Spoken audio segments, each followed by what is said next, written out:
Hello, this is Joe Welinske from Writers UA, and I'm meeting with some of the people who will be speaking at our Writers UA East event in Charleston. And today I'm meeting with Scott DeLoach. Hi, Scott. Hi, Joe. Where are you talking to me from today? I'm in Beach, Florida. All right, well, I'm in Seattle. And Scott's company is ClickStart. He specializes in doing work with customers that need assistance with user assistance, and he does a lot of training and consulting in that area. And he's a MADCAP certified trainer, and he's been involved in this area for quite a long time. So what kinds of things are you working on lately, Scott? I teach a lot of Flare classes, so things to do with Flare, some Captivate, embedded user assistance, context-sensitive help. I have some pretty cool projects right now. It's exciting. Well, one of the topics that you're going to be talking about at the conference is cascading style sheets, and without getting into like the details of that session, this is kind of an area that I want to get your thoughts on, which is where you think people need to be today in terms of their skills for cascading style sheets. And just one anecdote is I recently taught a class that was for people who had background and experience with technical communication and user assistance, and as part of that I wanted to do an exercise with some what I thought was involved some basic cascading style sheet knowledge, and it turned out that a lot of people really didn't have a good idea of what that meant. Definitely not on the code level, but also not even really on the kind of mental model level. And so I was just wanting to get your thoughts about what you've seen in terms of what do people know, what do they need to know, what do they not know they need to know, that kind of thing. Cool, okay.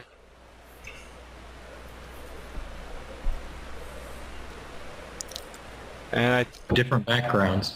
And let me like, just for example, let me just stop you for a second. It looked like we were getting a connection problem, so just go back to the start of your thought. Sure. So a lot of the people I work with, they have a wide range of experience, but let's say somebody that's used to Microsoft Word. I work with a lot of people that have a Word background and are just getting started with HTML and CSS, and they have no knowledge.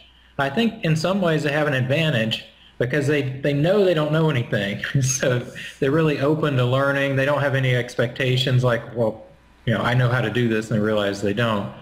But what surprises me is HTML's been around long enough. People feel like, yeah, I know HTML, and they just assume because they know HTML, they know CSS. And obviously that's not true. And then they get frustrated that they can't do things like, well, why doesn't this work? It's like, well, because you don't know CSS. Just because you know what a P tag is doesn't mean you know how to format it. I think those are the people that are struggling right now.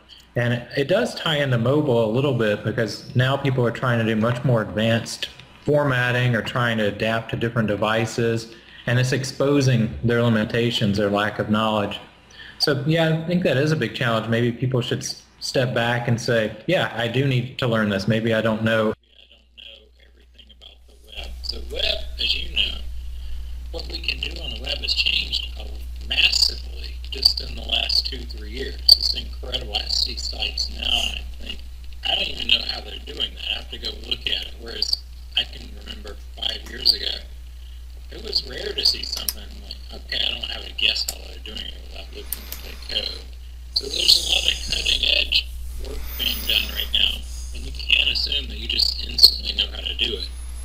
So I think that's the challenge, kind of jumping in and finding resources. And there are a lot of great resources. It's just now being talked about even at conferences, things that the big companies are doing because people haven't been looking at it. That's my opinion. Yeah. Well, kind of associated with that, like, what do you think about the where people need to be with their understanding of like the underlying markup, because I use a lot of tools that take care of, you know, most of setting that up for me, but I almost feel like I'm not actually in control if I don't know what's going on under the hood, because there seems like there's always times where I need to check something and the tool didn't do quite what I wanted, and so I can see that as a really big challenge for people. Mm-hmm. Yeah, and maybe we're getting to the point where you can't just rely on a tool to write everything for you. Like maybe a tool out of a scale of 1 to 10, a typical tool can maybe do up to about a 6. But now people want to do things that are much more complex than that, and you can't expect a tool to read your mind and know everything that you want to do. You're going to have to go into the code and adjust it or make little tweaks to it, and sometimes it is faster. So if you're naturally code resistant, well, then you're going to have to balance that with, well, how complex do you want to make things? You can't make something super complex if you don't want to go into the code and look at it and be prepared to fix it. Because the tools are never going to be able to do 100% of everything everyone wants to do. It's impossible. Mm-hmm. It's an unfair expectation. I do see that a lot. It sounds like you're seeing it too. Yeah, I do, and but you know, it's sometimes you don't know. Even though I talk with a lot of customers and clients about things, you don't always know, like broadly what the situation is, and so that's why it's interesting when I do a talk and do discussions. A lot of times I realize that I'm actually in a bubble that doesn't match what a lot of other people, you know, what their regular governing conditions of their work is. Go ahead. That I've been looking at that I think is interesting to people. I've been focusing a lot on just here's what's built in, here's what's easy, here's what's we might have to learn a little bit of code, and here's what's going to take a lot of customization. I've been making these levels, and when I talk to people, if they're new to CSS, I'm like, this is what you really need to learn. You need to be able to recognize what's easy through what's difficult.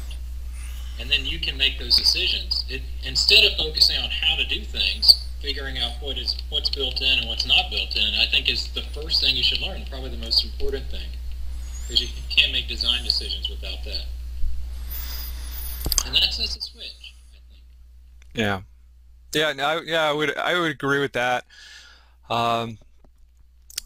Yeah, I've like in a lot of projects that I've done, I've found that I spent a lot of time setting up my style sheets, my CSS style sheets, and that's really separate from all the content that I'm going to develop going along with that. Or maybe I've already done a lot of the content, but now I want to really set up my styles and things. And I found that, to me, that it's easier to work in a dedicated editor that's really good at understanding CSS, because then I can import that into whatever my favorite authoring tool might be at the time. You know, whether it's RoboHelp, Flare, Doc2Help, any of those, they all give you the ability to bring in a style sheet. So, like, personally, that's worked out for me, as opposed to building my prototypes from scratch within a tool that maybe isn't as tricked out for doing CSS. At some point you want to do something that's not in the simple view. And then you have to go to the advanced view. And then once you get to that point, you feel like you graduated, and people rarely go back.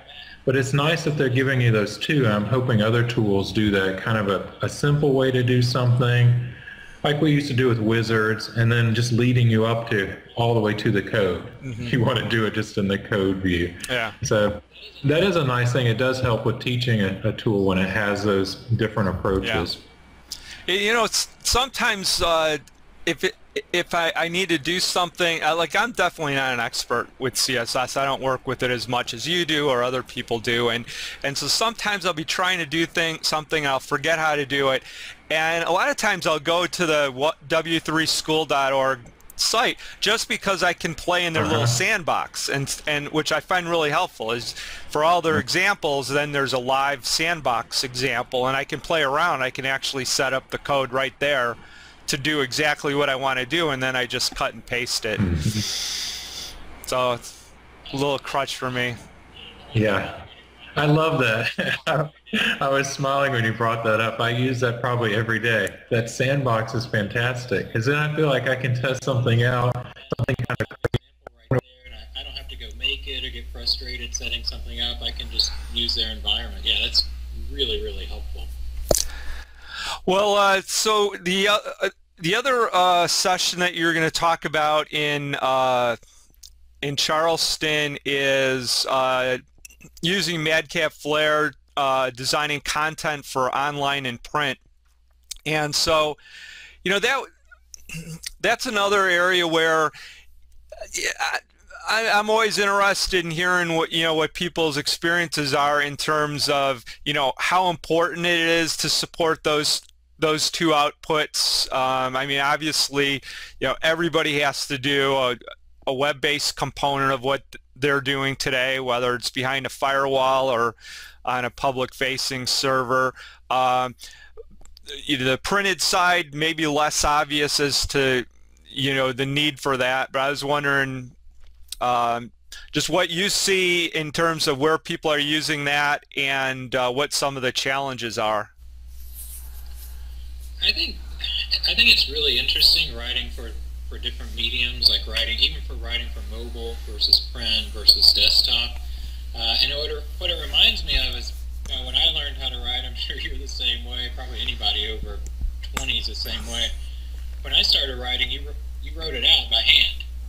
And you learned writing by hand, and you learned editing by hand, and then we graduated to writing on the computer. Now it seems weird to write things out by hand, but the writing style changes, just the way you approach it changes, and you have to think about how somebody's reading it too. That's maybe we weren't thinking about it so much, writing things out by hand, but I'm seeing that now with mobile. Now we have three, because we have mobile, print, and online, and the writing style, whether you're writing it, how you write it, and how your users approach it is so incredibly different. Because writing for print, you can really rely on that linear model, and we don't have that on the desktop, and then on the small device it's so tiny. The words that you use, the way you phrase things, the way you write procedures, it's all very different.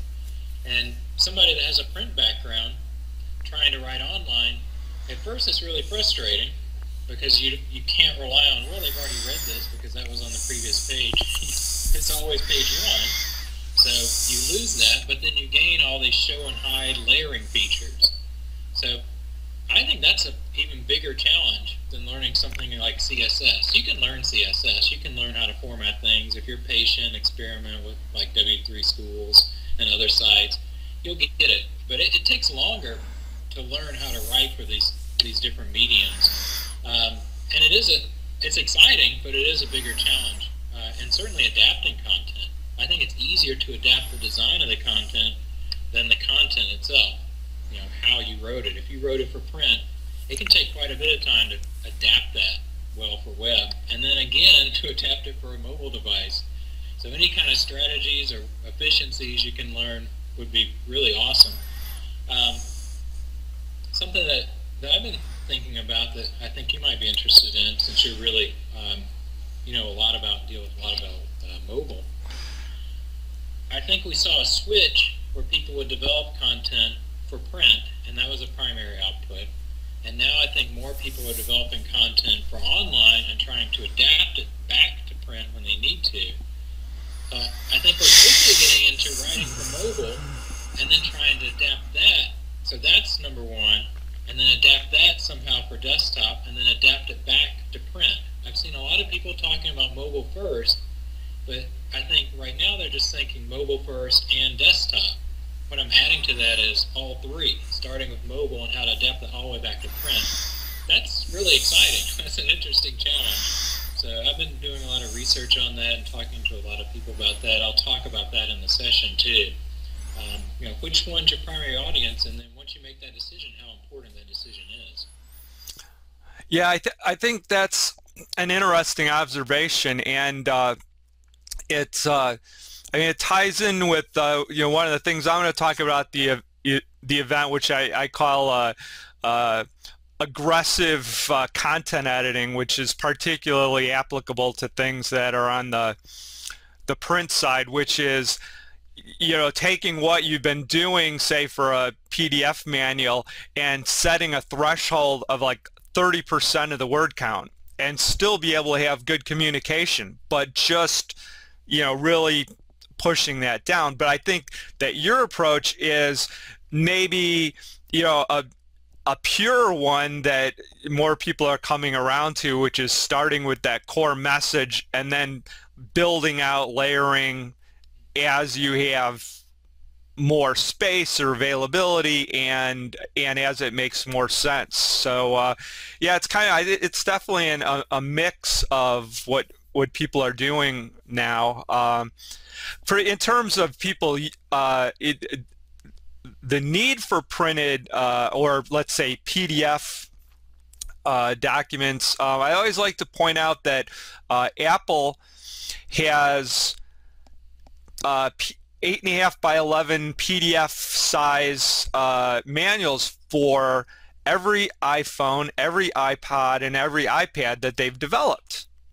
And you wouldn't think of them as doing that.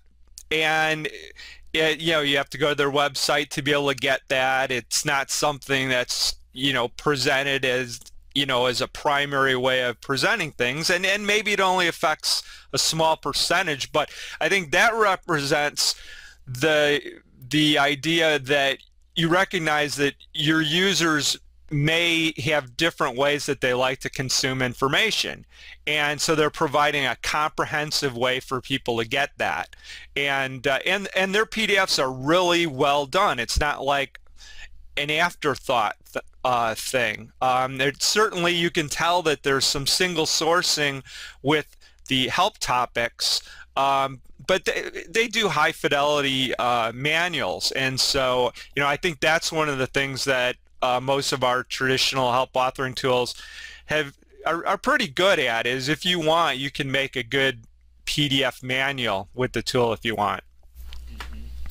Yeah, you brought up PDF. I think something that you're seeing, something I think about a lot is, if we know that most people, what they're calling print is really a PDF file that in most cases most people are just going to view online, why are we designing them at 8.5 by 11? And why are we designing them to be read as you're flipping pages? Like, I see people that will tell me, oh, it's really important that I have left and right alternating headers and footers. Why are you doing that if people are scrolling through top to bottom? It doesn't make sense to alternate sides. There's no left and right anymore. Mm-hmm. So why don't you design the PDF to fit the screen? But like I was talking about writing too, your reviewers might be reading it on a phone. So they're trying to write comments back to you on a phone. How do we present content to them for that? And what are we going to do when people start writing on mobile devices? I think some people write on iPads already, but that's the direction we're going in. We don't have any tools to do that yet, but that's about to happen. So it's this whole big circle. The writing, the creation of it is changing, moving to mobile, and the consuming of the information is changing all at the same time. There's a lot of exciting challenges. Well, it is interesting how the default for PDF documentation is 8.5 by 11. When I don't have any figures, but like I'm assuming that the large percentage of overall uses of a PDF ends up just being in the digital state and never actually making it to print.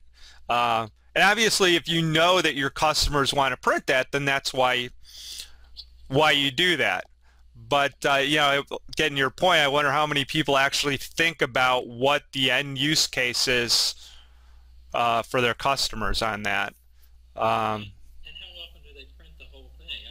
I think about my own use of documents. I might print a little bit of it, like maybe 2 or 3 pages. So the design in the past is, well, we got to get it to fit on the piece of paper. We have to do this and that, and we have to condense it down because it's 200 pages, but they're not actually printing 200 pages. See, you're constraining yourself by a false reason. Constrained by reality instead. We need to revisit all those assumptions. Mm-hmm. And then just the attention as well to whether, well, it's not whether if, but what your PDF looks like when it's being consumed on a small screen device. And there's all kinds of variables to consider and test out there. How do you read it? It's tiny. It's like, it doesn't work. And like a EPUB, maybe.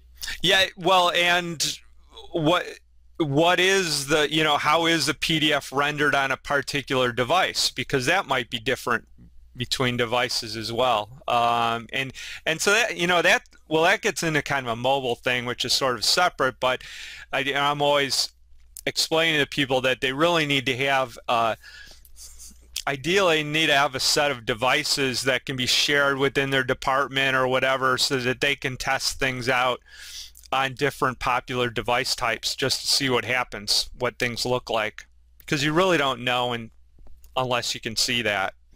So it's hard for a lot of people to do that. Well, I'd say we're in kind of an odd transition time. Like, nobody thinks twice about you having a desktop or a laptop computer at your office that kind of comes with your cubicle, right? But the idea that then it would also come with one or two phones, or a phone and a tablet, that then people are like, well, that could never happen. We could never get that. And it's like, well, yeah, but you sort of need that now, and why not? That's just the common tool that you need to be able to do things. But exactly, I don't know. Yeah. Maybe since we've graduated from, we were able to get away with saying, well, we have desktop, like online and print, and two totally separate things, and we can sort of put them in their own silo. Now that we have tablet and we have phone, plus we still have desktop and we have print, they're all interacting with each other. You can't just we can't have four silos. It doesn't work. And all the interaction between them and all the overlap, it's made this kind of mess. That's why I think we have to kind of start all over and analyze everything again to find the best solutions. So we can I look at it as exciting, but you could look at it as a problem. But it's a challenge no matter what. We've got to address it. yeah, no, yeah, I think it's fun as these things come up to try and figure out solutions. So, all right, cool. Well, thanks for spending the time looking at this stuff with me today, and I'll see you at the Charleston event in October. Great. It's been awesome talking to you, Jim. All right, thanks a lot, Scott.